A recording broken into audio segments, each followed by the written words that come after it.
যুক্ত হয়েছেন কক্সবাজার থেকে আজিম নিহাদ। আজিম নিহাদ, রাজধানী সহ আজ সারা দেশে আবহাওয়া কিছুটা ভালো। কক্সবাজারের কি অবস্থা দেখছেন জানাবেন। পানিও নামতে শুরু করেছে, ক্ষয়ক্ষতি এবং জনদুর্ভোগ কতটা দেখছেন এখন জানাবেন বিস্তারিত।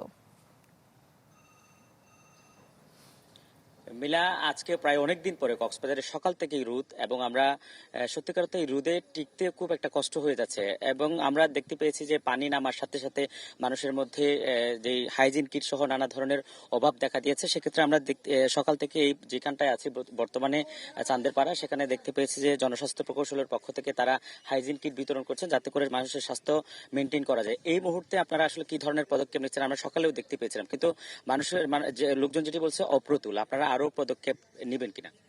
আচ্ছা, আমরা একটি পরিবারের হাইজিন মেনটেনের জন্য যে ধরনের উপকরণ প্রয়োজন, টোটাল 15টা আইটেমের হাইজিন বক্স, সেটা আমাদের পর্যাপ্ত আছে। ইতিমধ্যে এই স্পটে আমরা 100টির মতো উপজেলা মাননীয় মন্ত্রী মহোদয় যিনি দায়িত্বে আছেন, উনি এসেছেন এবং 100টি হাইজিন কিট বিতরণ করেছেন, এবং এখানে আরো 100টি বিতরণের প্রক্রিয়া চলছে। তো স্বাস্থ্য সুরক্ষার জন্য যে ধরনের ব্যবস্থা নেওয়া প্রয়োজন, জনস্বাস্থ্য প্রকৌশল অধিদপ্তর থেকে বন্যার শুরু থেকে আমরা মাঠ পর্যায়ে আছি, এবং পানি বিশুদ্ধকরণ ট্যাবলেট থেকে শুরু করে জেরিকেন থেকে শুরু করে সকল ধরনের উপকরণ আমরা মাঠ পর্যায়ে যে বন্যা দুর্গত মানুষের মধ্যে আমরা আমাদের 3টা আমরা মোবাইল ওয়াটার ট্রিটমেন্ট প্ল্যান দেখতে পেয়েছিলাম, সেগুলো কোথায় কোথায় কাজ করছে? আমাদের বন্যায় যেখানে সবচেয়ে বেশি ক্ষতিগ্রস্ত হয়েছে চকরিয়া, পেকুয়া এবং মাতামুহুরী, সেখানে ভ্রাম্যমান মোবাইল ওয়াটার ট্রিটমেন্ট প্ল্যান্ট এবং পানি বিশুদ্ধকরণের জন্য স্পটে এগুলো চলমান আছে।